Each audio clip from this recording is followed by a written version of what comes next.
Bem, meus queridos amigos e irmãos, muito boa noite. Estamos aqui em mais um programa Bezerra de Menezes, o Kardec brasileiro, na companhia do historiador Luciano Clay, que é o maior biógrafo de Bezerra. E no programa de hoje vamos trazer aqui algo, como sempre, revelador, fontes primárias, informações novas, desconhecidas do grande público, sobre esse grande médico dos pobres, esse grande Kardec brasileiro. Mas antes de trazer o Luciano aqui à tela, eu queria apresentar os programas da semana.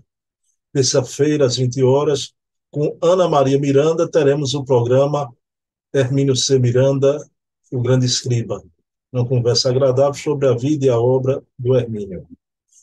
Na quarta-feira, teremos o programa Resenha Literária, que é um programa sobre livros, com o pesquisador e documentarista espírita Silvio Mariano. Na quinta-feira, com Dona Heloísa Pires, teremos o programa O Metro que Melhor Mediu Kardec, sobre a vida e a obra de Herculano. E no próximo sábado, teremos o programa O Eco da Imprensa Espírita, com Leonardo Marmo Moreira, articulista da revista Reformador. São os 5 programas da semana, né? Hoje, o de Bezerra, terça, o de Hermínio, quarta, a resenha literária, quinta, o de Herculano, no sábado, o de Mármore. Então, 5 da semana. Mas são 8 programas que a gente tem aqui, porque o de Mármore é no próximo sábado, mas temos os outros sábados, programa com César Perry, de memórias, com Charles Kemp, sobre Leon Denis, então com Adair Ribeiro, sobre os documentos de Kardec. Então, são 8 programas. Por semana, 5, né? Os semanais, os mensais são 4 aos sábados, né? Então, fica aí à disposição de vocês, né? Então, esse nosso escrutínio, né, da memória espírita. O pessoal, Luciano está aqui pedindo para entrar, já está agoniado, passando a mão na barba. Então, vamos agradecer a Jesus por mais essa oportunidade de estudo da vida do querido e grande Dr. Bezerra de Menezes. E na palavra quente, carregada de convicção, desse amigo de todos nós, Luciano Clay, um discípulo muito amado do Dr. Bezerra de Menezes. Então, pedindo permissão a Jesus, a quem tudo devemos, iniciamos o nosso programa da noite de hoje, sem mais delongas. Vou trazer o homem para cá, porque ele começa a alisar a barba, ele pensa que eu estou com medo dele, eu vou botar logo o Luciano aqui, viu? Pronto, meus queridos irmãos. Pronto, meu medo já está passando, já coloquei Luciano na tela, ele estava com a mão na barba, e eu digo, meu Deus do céu, deixa eu trazer logo o Luciano aqui. Luciano, querido, você descansou semana passada e a gente ficou vendo aqui Viana de Carvalho, tribuno de Icó. Tudo bom, Luciano? Como é que você está? Todo, meu querido. Saudade, né? De repente passa uma semana sem ter esse encontro que nós já estamos acostumados. Fica algo assim como que meio um vazio, uma lacuna que fica difícil de preencher. Então foi uma semana boa. Nós tivemos um grande evento aqui em Fortaleza, o nosso 21º Congresso Espírita, trabalho promovido pela Federação Espírita do Estado de Ceará, com participação de vários companheiros, entre os quais nosso querido Severino Celestino, vizinho aqui da Paraíba, que esteve recentemente também com você. Luciano, essa semana, 16 de agosto, né, quarta-feira, fez o aniversário, né, dos 137 anos da conversão do doutor Bezerra, não é? Você podia falar um pouquinho, uma data muito importante, né, Luciano? Sem sombra de dúvidas, querido, porque foi aquele momento em que publicamente o Dr. Bezerra de Menezes, depois de 11 anos, sedimentando as suas convicções, fazendo seus estudos sobre a doutrina, o que ele recebe o Livro dos Espíritos, no conhecido episódio do passeio de bonde de retorno à sua residência do centro do Rio de Janeiro, à Tijuca e ele vai ler o Livro dos Espíritos que o doutor Joaquim Carlos Travassos, seu colega do curso médico, houvera por primeira vez vertido à língua portuguesa, e nessa tradução que ele começa a folhear, ele fica deslumbrado, encantado com os pressupostos dos imortais, respondendo às questões do nosso Allan Kardec, e a partir de então se identifica plenamente com o Livro dos Espíritos. Mas somente 11 anos após, portanto, no dia 16 de agosto de 1886, no Salão da Guarda Velha, que ele vai publicamente proclamar-se espírita. Veja que ele foi prudente, embora ele já continuasse trabalhando pelo espiritismo, vamos ter registros de suas participações junto dos companheiros da Federação Espírita Brasileira no nascedouro da instituição, que foi em 1884. Vamos tê-lo também no ano anterior, conforme já comentamos na outra live, tendo seu primeiro artigo publicado em fevereiro de 1883 na revista A Época Jornal Reformador. Então ele já vinha trabalhando e escreveu aquele que virá a ser o seu primeiro romance, ainda desconhecido do público espírita, A Viagem através dos Séculos ou As Fases da Vida Humana, romance que se encontra manuscrito no setor de obras raras da Federação Espírita Brasileira em 1885. Então ele já vinha trabalhando, agora precisava apresentar-se à sociedade carioca, à sociedade fluminense e ao Brasil e mostrar de fato que a partir daquele ano e nos 14 anos derradeiros da sua jornada terrestre, até o seu desenlace no dia 11 de abril de 1900, ele se dedicar em plenitude à divulgação e à vivência da causa espírita. Então, foi uma noite memorável, uma noite de segunda-feira, a partir das 19 horas, num dos maiores salões do Rio de Janeiro à época, o Salão da Guarda Velha. Acreditamos que seja no local onde funcionou o Liceu de Artes e Ofícios, num prédio contíguo ao da Sociedade Propagadora das Belas Artes, do qual ele era sócio efetivo, e que abrigava um público de 2 até 3 mil pessoas. E segundo a estimativa dos principais jornais que noticiaram o fato, que ocorreu, portanto, numa segunda-feira, um dia duplamente feliz para ele, Bruno, porque pela manhã nasce a sua filhinha de nome Hilda Bezerra de Menezes, e à noite ele tem a oportunidade de, nesse clima de regozijo íntimo, de satisfação, de felicidade, de paz, ele poder, de público, abertamente, agora sim dizer porque é que aderia ao Espiritismo. Então, nós vamos ter os jornais noticiando que aproximadamente 1.500 a 2.000 pessoas acorreram àquela localidade a fim de testemunhar esse ato de coragem, que não era fácil dizer, adepto da doutrina sistematizada por Allan Kardec, na sociedade infensa, preconceituosa por excelência, e fácil até do desconhecimento do que se tratava em relação ao Espiritismo. E ali ele faz a sua profissão de fé. Muito bom, meu irmão, e grato aí por lembrar essa data tão importante, uma efeméride a ser destacada, nem sempre lembrada, portanto, pela família espírita.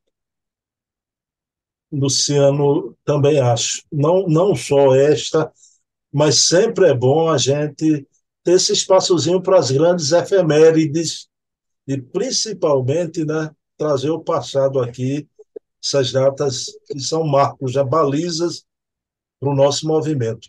Mas, Luciano, você é curador do Centro de Memória Viana de Carvalho.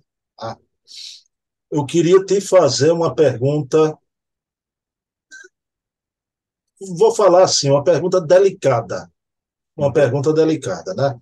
E eu confesso a você que eu não vou dizer que passei a semana, mas passei 2 dias para cá, eu me interrogando, né? Se faço essa pergunta ou não a Luciano Klein, né? Mas fazê-lo-ei, né? Porque eu acho que tem uma importância histórica, Luciano, né? A gente está aqui na presença do biógrafo dessas duas grandes personalidades do nosso movimento, Dr. Bezerra de Menezes e Viana de Carvalho. Luciano, tua pesquisa e você, há alguns programas atrás, trouxe aqui aquele momento pungente, né? Aquele momento de dor profunda, a separação de Bezerra com o desencarne de Dona Cândida, a separação do seu anjinho em figura de menina, né? Então, a depressão, a dor profunda. Luciano, você fez a palestra O Tribuno de Icó, e a gente viu a grandeza, e daí a minha admiração profunda por Viana, por eu saber desse fato que eu vou lhe perguntar, não é? Luciano, a dor do Bezerra com Dona Cândida, o Viana também sentiu uma dor profunda, superlativa, dilacerante com relação à sua esposa. Ah, só que me permita dizer, isso aqui não é um campeonato dos dois grandes espíritos evoluídos para ver qual é a dor maior um do outro. Mas me permita dizer que a dor do Viana de Carvalho, para mim, foi muito mais lacinante, né, do que a de Dr. Bezerra de Menezes. Né? Luciano, eu queria lhe perguntar, porque eu acho que você é a pessoa mais adequada de qualquer pessoa no movimento espírita brasileiro, por ser um biógrafo dos dois, e principalmente no caso em pauta de Viana de Carvalho.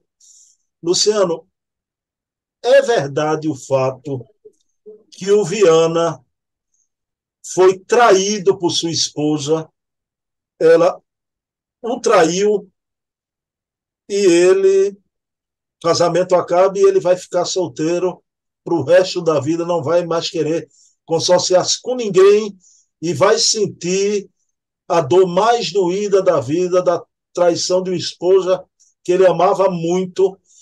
Eu queria perguntar se isso é fato e o que você pudesse falar mais sobre isso, Luciano. Falo sim, querido, com o maior prazer. Isso também já foi contemplado quando escrevemos nosso primeiro trabalho biográfico sobre Viana de Carvalho, por quem sou fascinado, apaixonado, uma admiração profunda também pelo seu trabalho missionário. E ainda lamentamos que, ao contrário do nosso Dr. Bezerra de Menezes, Viana de Carvalho ainda é, para o meio espírita, infelizmente, um ilustre desconhecido.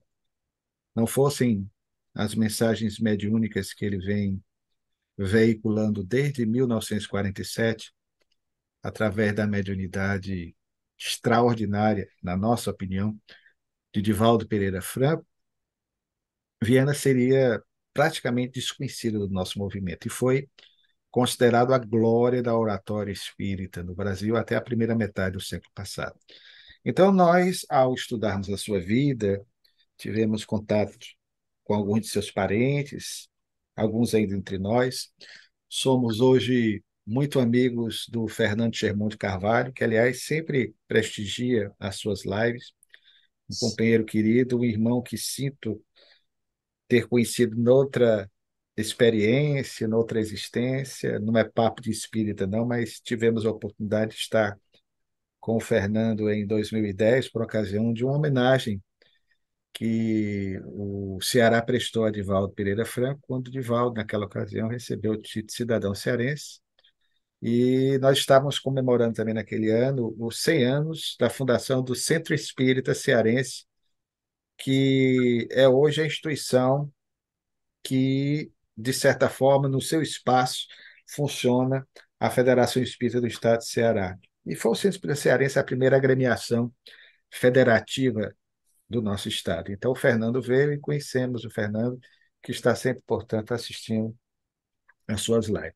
E aí foi quando nós aprofundamos as pesquisas e descobrimos, de fato, tentando encontrar a descendência de Viana de Carvalho, e no nosso primeiro trabalho, mesmo tendo tido a oportunidade de conversar com o irmão dele, que desencarnou em 1996, o seu Renato de Carvalho, já nonagenário, mas o seu Renato, que também não tinha uma memória muito precisa em relação a esse fato, foi o primeiro a lembrar que Viana teve um filho, porque nas biografias não registrava sequer que ele era casado, que ele teve um filho e que esse filho teria mais ou menos a mesma idade dele, seu Renato, que seu Renato nasceu em 1904, ele era bem mais novo do que o irmão, filho, aliás, do segundo casamento do pai de Viana, visto que a mãe do Viana, a dona Josefa Viana de Carvalho, desencarnou em 1879, quando Viana tinha apenas 5 anos. E aí foi quando nós tentamos encontrar algumas informações, mas infelizmente, à época, quando saiu a primeira biografia, Viana de Carvalho e Tribuno de Có, ficou essa lacuna. Até que, posteriormente, e muito especialmente graças aos contatos com o Fernando, nós tivemos a notícia desse fato. Até porque o Fernando é descendente do Viana de Carvalho, do seu primeiro casamento, e descobrimos que Viana deixou um filho, que, aliás, um cientista nomeado até a década de 1960, desencarnou em 1963, portanto, há 60 anos, neste ano, chamado João de Paiva Carvalho, cujas fotografias nós obtivemos, muito parecido fisicamente com o nosso Vianinha, calvo prematuramente, e era um homem muito estudioso da fauna, da flora nacional, especialmente na parte relativa à ictiologia, estudo dos peixes, ou até à ornitologia, estudo dos pássaros. E foi, portanto, querido, a partir daí que nós conseguimos montar esse quebra-cabeça que já havíamos ali percebido na vida de Viana de Carvalho. Viana era uma alma muito pura, muito infantil em relação ao lidar com esse lado romântico. Era um poeta de nomeada na sociedade literária da qual ele fez parte aqui em Fortaleza, o Centro Literário, ele foi um dos fundadores, exímio violinista, e Viana fazia vários poemas declarando o seu amor, o seu afeto, a sua ternura pela companheira com quem viria a se casar em 1902, que se chamava Domitília. E ele se casa por amor no Rio de Janeiro. Terá esse filho em 1903, portanto, seu Renato tinha razão. O menino era apenas um ano mais velho do que ele, seu Renato tinha um ano a menos, era de 1904, e o João de Paiva Carvalho, que quando Viana desencarnou em 1926, doou todo o acervo do pai à Federação Espírita Brasileira, o material que ele tinha, livros. E nasceu o garotinho quando Viana estava no Rio de Janeiro, e depois ele se muda para Cuiabá em 1905, quando vai fundar o Centro Espírita Cuiabá. E vai ser naquele momento difícil, que ele vai passar por essa provação.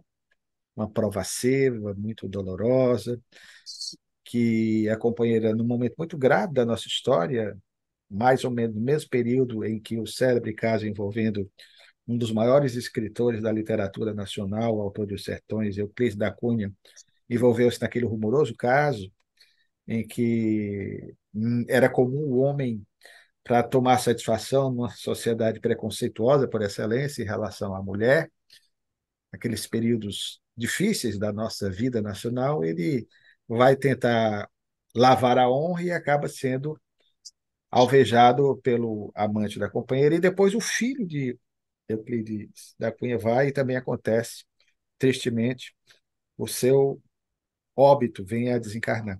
Viana não. Viana sofreu, a companheira num momento de fragilidade, como pode acontecer com qualquer um de nós. Estamos no mundo de provas e de expiações. O certo é que mais tarde Viana a perdoará, embora nunca mais, evidentemente, naquela jornada, continuará traçando planos para se envolver afetivamente com outra companheira, mas o fato é que Viana sofreu muito com esse golpe. Nós, inclusive, pesquisando na sua fé de ofício, seus registros militares, observamos que logo após o acontecido, e ele se isolou, ficou num momento assim, de prostração. Poderíamos até dizer semelhantemente a Bezerra de Menezes, fatos diferentes, guardadas as devidas proporções, mas ele entra claramente num estado depressivo também. Pela fé de ofício, nós observamos que ele pede licença das atividades militares durante um longo tempo, evidentemente, para tentar concatenar suas ideias, para buscar, já espírita e atuante, né, no espiritismo, a força necessária a que ele pudesse vencer essa prova de fogo. E a decisão dele, a partir de então, foi essa, de ter uma vida de soledade, na companhia permanente do seu violino.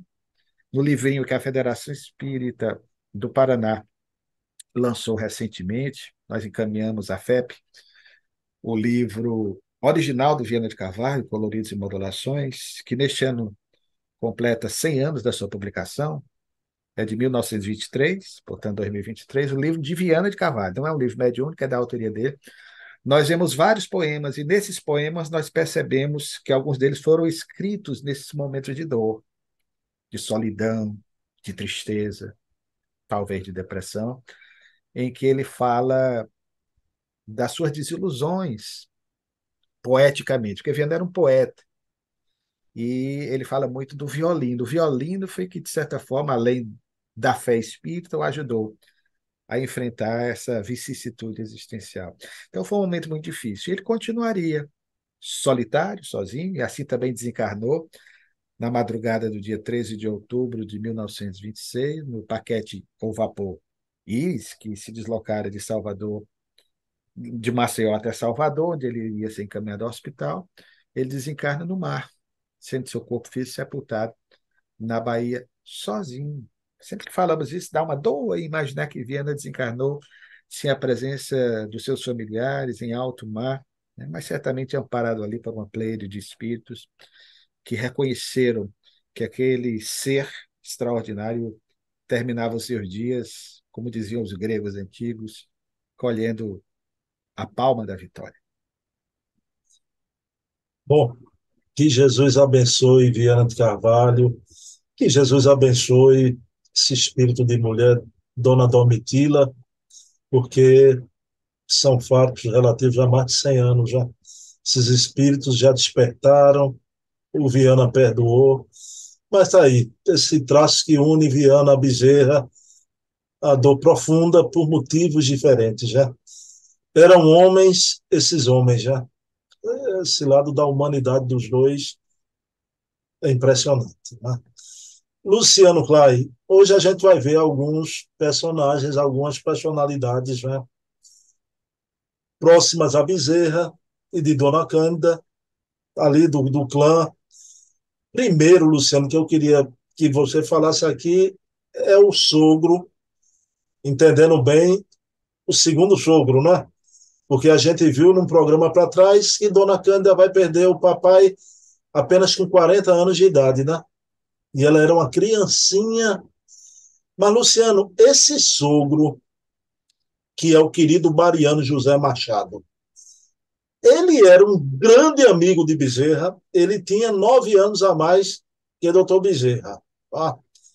Então, ele foi um grande amigo de Bezerra, e a esposa dele, a mãe de Dona Cândida, vai desencarnar, Dona Maria Machado, e ele depois vai casar até com uma pernambucana aqui da minha terra. Luciano, como era essa amizade do Mariano José Machado com o doutor Bezerra? O doutor Bezerra de Menezes, no Rio de Janeiro, logo após concluir a Faculdade de Medicina, aquele encontro com Maria Cândida de Lacerda Prego, que virá a ser sua primeira esposa, vai encontrar em Mariano José Machado, padrasto da primeira companheira do Dr. Bezerra de Menezes, conforme nós já vimos em live precedente, e você relembra que ela, quando o pai desencarnou com 40 anos, tinha apenas praticamente um aninho de vida, e a esposa, com 19 anos, né, ou 21 anos, melhor dizendo, ela vem a se consorciar uma segunda vez com Mariano José Machado, cujo pai, aliás, era grande amigo do falecido, do primeiro companheiro da sua futura nora. Então, nós vamos ter o Mariano e a sua companheira, ambos nascidos em Campo dos Goitacazes, no Rio de Janeiro, ambos nascidos no ano da nossa independência política. Nós fomos atrás para compor a biografia dos dois e constatamos que eles eram de 1822 e que, portanto, não tinham uma idade assim tão avançada se comparada à de Bezerra de Menezes, 9 anos apenas de diferença. Então, vão ser esses espíritos, mercê da misericórdia infinita de Deus, que vão se constituir no Rio de Janeiro uma nova família, a Bezerra de Menezes, cujos parentes ficaram no Ceará e a própria mãezinha para o resto da existência, embora ele a tenha visto nas suas idas e vindas, por certo, ao seu torrão natal ou a visita da mãe no Rio de Janeiro. Mas ele vai encontrar no sogro um grande amigo, e na sogra igualmente. Então ele vai ter em Mariano José Machado uma alma que vai lhe granjear essa simpatia de primeiro momento, a aceitação também como cuidador da enteada, né, Maria Cândida, para que ela, mesmo novinha, se casasse com aquele médico promissor, E nós vamos ver a relação deles aí se estreitando à medida que o tempo vai passando. Eles tinham uma admiração profunda, uma admiração imensa por Bezerra de Menezes.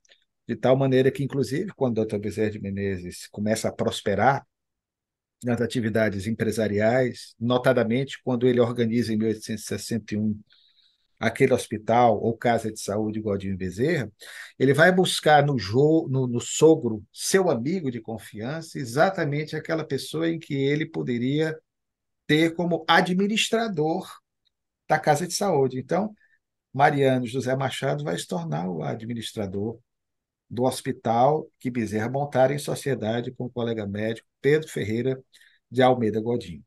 O Mariano José Machado era um homem de muitas posses durante um bom tempo da existência, nos anos 1850, chegou até a ter uma fazenda de café, e vão ser dele as casas, eram três casas conjugadas, que depois ele vai tentar vender, e graças a um anúncio da venda dessas casas, olha onde é que o historiador vai buscar as informações, ele anuncia a venda dessas três casas, uma delas o doutor Bezerra de Menezes morou logo que se casou com a primeira companheira, Maria Cândida. Aí nós fomos atrás da descrição da casa para saber mais ou menos como era a casa do doutor Bezerra de Menezes, né? Coisa de louco, né? O historiador faz dessas coisas. Então ele tinha várias casas, várias propriedades, vendeu algumas delas e foi realmente uma figura importantíssima. Foi, aliás, também vinculado ao Partido Liberal da Freguesia de São Cristóvão, partido ao qual Bezerra se filiaria também, e foi um dos grandes incentivadores também. Aqui Bezerra, vamos dizer, já genro, embora genro só da segunda esposa, em que o doutor Bezerra de Menezes vai se casar em 1865. Aí sim, a Cândida Augusta, a segunda esposa, era filha dele do segundo casamento, com Maria Cândida de Lacerda Machado, e aí ele já vai ser assim um dos grandes incentivadores a que o genro pudesse também se enveredar pelo caminho da política. E, de fato, ele vai ficar viúvo em 1877 e vai, como você disse, se consorciar com uma pernambucana e vai, o nome dela era Francisca Pamplona, vai dar um irmãozinho, um cunhado do Dr. Bezerra de Menezes, né, a Cândida, que vai se chamar José Pamplona. Curiosamente, esse Pamplona, para quem nos ouve, conhece um pouco da história do Ceará, era do Frederico Augusto Pamplona. Frederico Augusto Pamplona, o pai da Francisca, foi um político de nomeada aqui no Ceará e também grande amigo de Bezerra de Menezes, que desencarnou em 1865. Ele, logo após participar do casamento do doutor Bezerra de Menezes com a Cândida Augusta. Então, eles eram amigos. Era da cidade da minha avó, aqui no Ceará, Aracati, Federico Augusto Pamplona. Ele participa do casamento, pouco tempo após, ainda no mesmo ano, ele desencarna no Rio de Janeiro. Mas fica aí essa vinculação familiar, essa família, esse clã do mundo maior, que certamente foi grandemente importante a que pudesse dar suporte a Bezerra para o exercício mais tarde da sua missão extraordinária. Luciano, aí eu fico impressionado, porque não tem um programa, Luciano, desde que a gente começou, que a gente não deu um pulinho aqui em Pernambuco, né? Então, esses cearenses gostavam de Pernambuco, né, Luciano? Sempre juntinhos, Bruno, sempre juntinhos. Aliás, como já dissemos, né? Ceará e Pernambuco eram um só, né? Pô, não há caso da gente ter se encontrado e estamos aqui de novo. Tudo que tem relação com o doutor Bezerra une Pernambuco e Ceará. Nossa amizade, então. Mas, Luciano, Dona Cândida, quando vai ficar viúva, a sogra, né? Aí você diz, a gente fala da sogra do sogro. Você aqui fez um programa icônico que vai ficar aí, que é aquela história do amor platônico de Bezerra, sem brincadeira, claro, por Dona Cândida. Qual era a esposa que ele gostava mais? Não, era a sogra. E Mas manteve a sogra, né? Meio com duas esposas diferentes, mas a sogra, que era a mãe das duas, era a mesma. Não trocou de sogra. o amor dele é porque ela exatamente deu as duas esposas. Ele era muito grato, era um amor, uma dívida de gratidão. Mas, Amava essa sogra. Luciano, 21 anos já. Mas Dona Cândida tanto com o pai da Cândida primeira, né, que desencarnou aos 40 anos, como Mariano José Machado. Foi dois bons casamentos, né, Luciano? Excelentes casamentos com dois extraordinários seres humanos, conforme vimos, o Francisco Gomes Alves Prego, Prego, o primeiro esposo dela, era um médico dos pobres em Campos dos Goytacazes também, né? Então, um grande filantropo, uma figura extraordinária, que certamente marcou indelevelmente a sua vida. Felizmente desencarnou e ela teve a felicidade, né, de encontrar igualmente um outro grande companheiro na figura de Mariano José Machado. O Luciano, os parentes do Bezerra, né? Dona Cândida doutor Bezerra teve um afilhado homônimo. O garotinho nascido, olha só, né? O sogro e a sogra foram pais do garotinho nascido um ano antes do primeiro filho do Dr. Bezerra de Menezes. Ele nasceu em 1859, ao qual eles deram o nome de Adolfo Ernesto, né, de Lacerda. Então, Machado, Adolfo Ernesto Lacerda Machado. Então, não posso assegurar, não posso afirmar, mas eu creio até que esse Adolfo já foi uma homenagem ao genro amado, né? Porque Adolfo não é um nome assim tão comum para se tirar do bolso como sugestão. E, curiosamente, Bezerra e a primeira companheira, Maria Cândida, foram padrinhos desse garotinho. O mais interessante, Bruno, é que vendo um pouco a trajetória desse garoto, que no futuro, nos anos 1880, terá um emprego efetivo no célebre Colégio Pedro II. Ele era bedel, né? Expressão de época para caracterizar aqueles coordenadores que ficam ali monitorando a ação dos estudantes. Mas o que é interessante, ele chegou a morar com o doutor Bezerra de Menezes, principalmente quando da desencarnação, tanto da sogra quanto do sogro, dos pais. O doutor Bezerra deu todo o suporte, era um dos agregados. Inclusive, esse menino, que, como dissemos, tinha um ano a menos do que o Adolfo Júnior, que era o filho mais velho do Dr. Bezerra de Menezes, nascido em 1860, os dois eram homônimos, portanto, eles vão estudar na mesma sala de aula, no mesmo educandário, durante os anos 60, durante os anos 70, e também com o garotinho, o mais novinho, o Antônio. Então, Bezerra de Menezes se torna uma espécie de pai para esse menino, do qual era padrinho, né? E veja, o menino era seu afilhado e também seu cunhado, né? Porque ele vai se casar com a irmã dele, as coisas da família. Então, foi realmente algo que nós descobrimos nessas garimpagens que fizemos.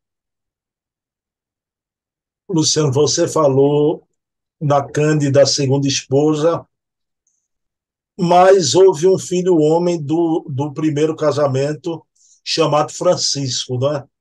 Luciano, na obra Loucura sobre o Novo Prisma, tem um fato, eu queria que você relatasse aqui, que a sogra de Bezerra, Maria Machado, que a gente está retratando aqui hoje, Luciano, ela é visitada pelo filho Francisco, o filho do primeiro casamento, depois de morto, em espírito, acontece essa visita do, do irmão de Dona Cândida, né, a sua mamãe, Maria Machado.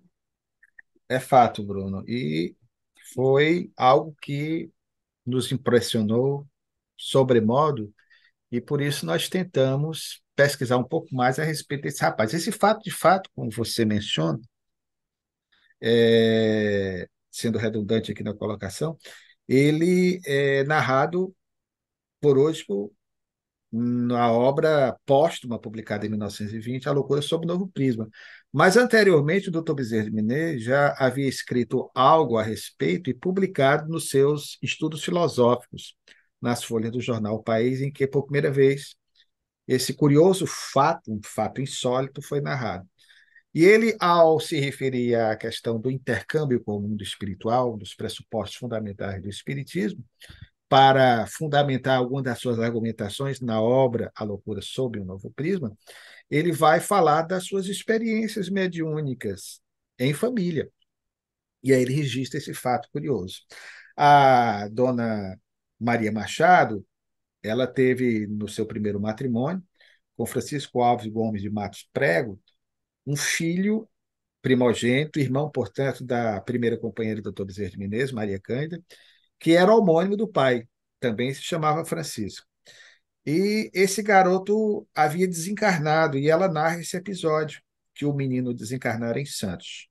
Nós fomos pesquisar, encontramos o rastro do rapaz, que desde 1853 cursava a Faculdade de Direito em São Paulo, na cidade de Santos, e costumeiramente ele, através de um vapor, transporte principal da época, ia e vinha ao Rio de Janeiro para matar a saudade da família. Amava profundamente a irmã pequena, a Maria Cândida, e imensamente a mãe. Tinha um vínculo afetivo com a mãe, e obviamente que fora acolhido, né, como enteado pelo padrasto, Mariano José Machado.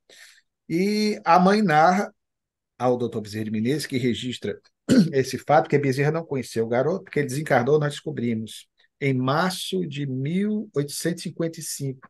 Ele adoece em Santos e não teve a oportunidade, portanto, de ter seu corpo sepultado no Rio de Janeiro pela dificuldade de transporte à época.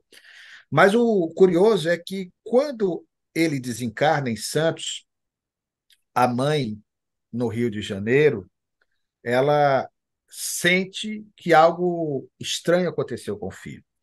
E a narrativa que o Dr. Bezerra de Menezes faz na referida obra, ele diz que ela acordou pela madrugada sobressaltada, ouvindo o barulho de um cartiçal com a vela que, segundo a sua percepção, ele houvera caído em cima de um criado mudo. Ela chama o marido, que dormia, que diz não ter ouvido nada, acende a lamparina e percebe que tudo estava aparentemente em ordem, nada foi mexido. O marido disse que talvez fosse algum rato, algum gato, Bezerra entra nessas nuances, nesses detalhes, e voltam a dormir. Quando, de repente, o barulho novamente é percebido por ela, e o marido, desta vez, acorda e diz: agora eu ouvi. Levanta, acende as demais luzes do ambiente e não percebe absolutamente nada. Aí ela diz, intuída, certamente, sentindo a presença do filho, que desencarnara naquele mesmo dia, ela diz que está sentindo uma angústia e que percebe que o filho houvera desencarnado em Santos e não teve quem a demovesse dessa ideia. E o fato é que ela volta a dormir, segundo a narrativa do Dr. Bezerra de Menezes, e ela descreverá mais tarde, Bezerra faz alusão a esse fato, que enquanto estava entre esse estado de vigília e de sono, ela percebe uma mão passando e deslizando suavemente por sobre sua cabeleira, num gesto muito comum, segundo ela sente, que o filho fazia costumeiramente com ela. Então, ela disse que não conseguiu mais dormir, acordou sobressaltada e continuou insistindo na manhã do dia seguinte, e diante de todos, chorosa, que o filho houvera desencarnado. E todos tentaram, debalde, demovê-la daquela impressão, dizendo: olha, mas ele mandou uma carta semana passada, está tudo bem com ele. Naquela época, Bruno, obviamente, para quem está nos ouvindo agora, as comunicações eram muito difíceis, né?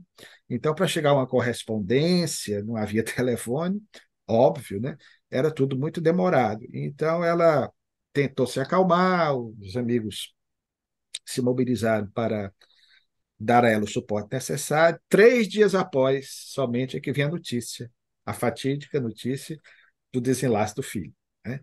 Então, é um fato que Bezerra pinça, registra dos seus arquivos familiares, de memória, para registrar para a posteridade. E hoje nós tomamos conhecimento disso, mostrando também a presença desse fenômeno mediúnico na sua família, dando-nos, portanto, também a ciência de que a sua sogra e amiga era portadora de uma mediunidade. Luciano Francisco aparece para a mãe, desencarnou jovem. Luciano, eu fico impressionado na vida do doutor Bezerra, mas eu fico impressionado também como se desencarnava jovem naquela época, né, Luciano? Com pouca idade. Luciano, mas na vida do doutor Bezerra, o que acontece na minha vida, na sua, na dos nossos amigos, algumas vezes, na vida do doutor Bezerra acontecia muitas vezes, né? Velório, enterro, perda de entes amados. Eu tenho a impressão que Bezerra não passava um ano da vida sem perder um ente querido, né? É verdade, Bruno. Dona Cândida, a esposa, os filhinhos que se foram, e ele vai perder, doutor Bezerra vai permanecer na Terra, perder fisicamente. A companhia física desse grande amigo, o sogro, parte na faixa dos 50, e Dona Maria Machado, aos 55 anos de pneumonia, não é, Luciano? Os sogros de Bezerra partem antes dele também para a vida espiritual, né? Ela desencarna em 1877, sendo seu corpo sepultado no jazigo da família que o Dr. Bezerra de Menezes comprara nos anos 1860 para sepultar o corpo da primeira companheira. A documentação desse jazigo perpétuo do ossuário, o ossário, nós levantamos e temos em mãos detalhadamente todos os familiares que foram sepultados. Foi assim que nós encontramos, inclusive, o registro de sepultamento da sua sogra e amiga. E o sogro vai desencarnar aos 59 anos, em 1881. Né? Ela desencarna em 77, ele se casa logo após, né? Com a pernambucana, sua conterrânea, né? De nome Francisca Pamplona, deixa o filhinho, mas ainda relativamente moço também, a minha idade, eu tenho 59, ele desencarna, deixando aí esse herdeiro e para a tristeza do amigo Bezerra. E, de fato, querido, vai ser aquele decênio, a década de 1880, que é inaugurada com essa desencarnação do sogro querido, que nós vamos ter, como você aí mencionou, a desencarnação de vários entes amados. Uma prima, irmã dele, a mãe, o irmão mais velho, além dos primeiros filhos que vão desencarnar quase que de forma sequenciada. Mas tudo isso, a providência divina foi tão extraordinária em relação a ele que o possibilitou aprofundar os seus estudos no Espiritismo. Você começou o programa fazendo uma questão a respeito do dia tão especial que foi o dia 16 de agosto de 1886, um decênio de muitas provas de fogo. Mas naquele dia nasce também a filhinha de nome Hilda, né? Em meio a essa dor, tem também a alegria de ver nascer uma filha, de continuar cultivando a esperança.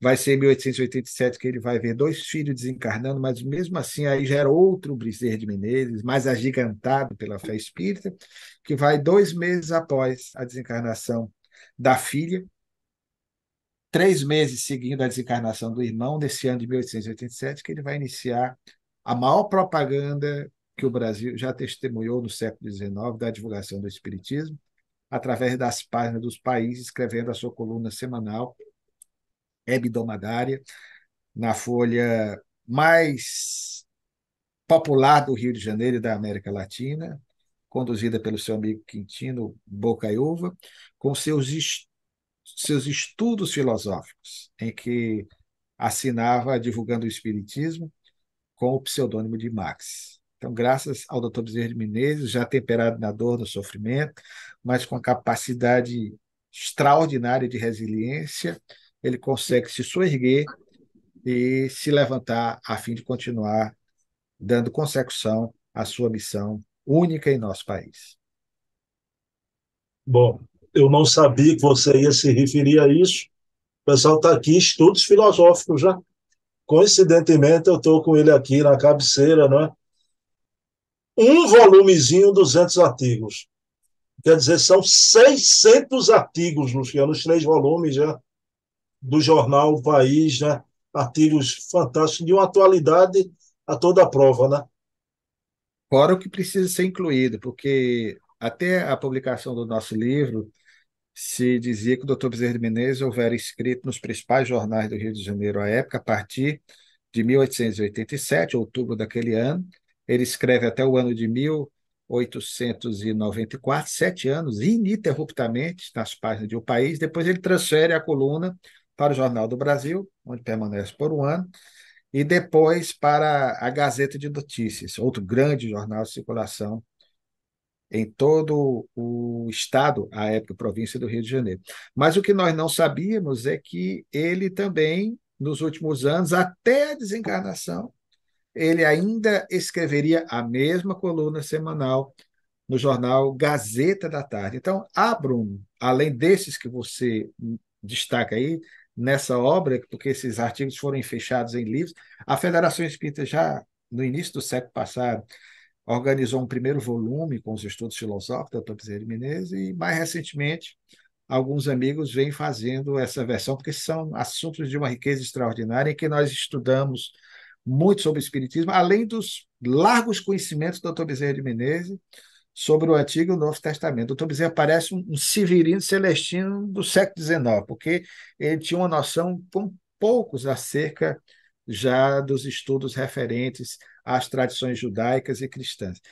E precisa se fazer novos trabalhos, né? Porque há muito artigo aí inédito que os pesquisadores precisam garimpar das páginas de alguns jornais que ele escreveu e que sequer se encontram registrados. Luciano, como diz o querido rei, né? Já está chegando a hora de ir. Infelizmente, Luciano, né? Essa é a hora, o relógio é materialista. Mas, Luciano, eu queria lhe agradecer, porque, pessoal, eu fiz uma pergunta delicada e que eu não tinha combinado com o Luciano Clay. Não foi teste de inspiração, mas Luciano, muito inspirado, como sempre, muito bem assistido, né? Hoje foi um programa histórico que a gente tratou. Isso não é uma coisa sem importância, né? Desse momento de dor profunda do Viana, e a gente vê a grandeza desses homens, né? Com tamanha dor, entregaram a vida, né? Ao idealismo espírita, né? Não pararam. Parece que a dor vinha, eles assimilavam e iam adiante sempre, né? Isso é um exemplo para a vida da gente. Luciano, tu faz a prece. Com alegria, querido. Senhor da vida, nós queremos, ó Pai, te agradecer por mais esta oportunidade de podermos divulgar a mensagem de um irmão mais velho que nós, em face das conquistas espirituais que logrou alcançar e que foi enviado por teu filho Jesus ao nosso orbe neste mês de agosto, no recuado ano de 1831, para nos trazer uma vez mais a tua mensagem renovada, rediviva pelo Espiritismo, que é o consolador que Jesus, teu filho e nosso mestre, nos prometeu nos instantes derradeiros de sua permanência na terra.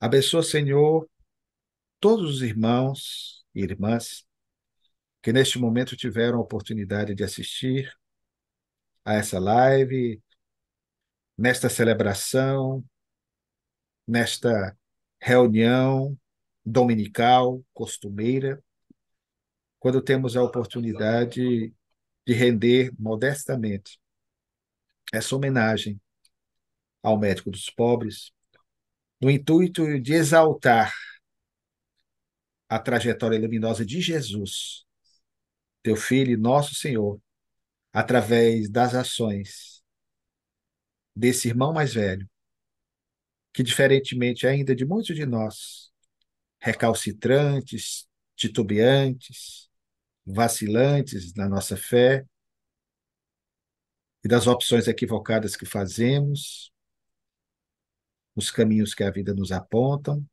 nos atalhos para que encurtemos o nosso passo e cheguemos, Senhor, ao teu regaço paternal.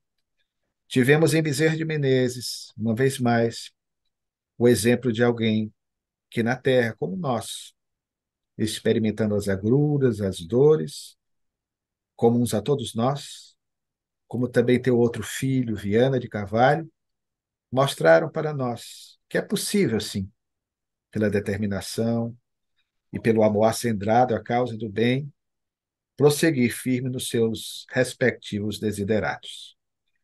Abençoa esses dois irmãos.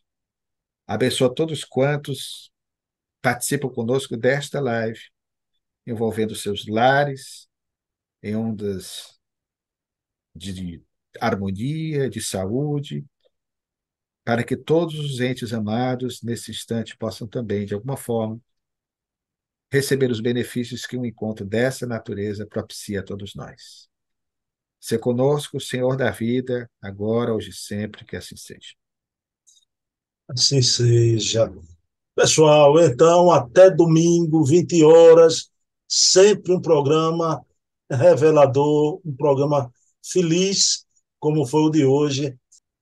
Um, uma semana maravilhosa para todos. Quero dedicar esse programa à minha mamãe, Eva, que se encontra no plano espiritual. Luciano, uma pergunta só para a gente ir embora. Luciano, tu fosse um bom genro, se dava bem com as sogras? Graças a Deus, né? Graças a Deus, um bom genro, né? Acredito, em relação ao que elas dizem de mim, né? Eu tive duas, né? Do primeiro casamento, do segundo. E hoje mesmo, inclusive, né? Coincidentemente, minha primeira sogra está fazendo 85 aninhos, tive lá a oportunidade de abraçá-la, né? Luciano, a gente só faz uma pergunta dessa quando tem certeza da resposta, viu? Por isso, Graças a Deus. e quero dar um beijo aqui, a minha ainda vive, viu? Dona Marta, um beijo em Dona Marta, ela vai saber pela filha que eu mandei um beijo no programa. Um abraço, Luciano. Paz e bem. Te amo, meu irmão. Beijão. Obrigado. Beijão. Outro.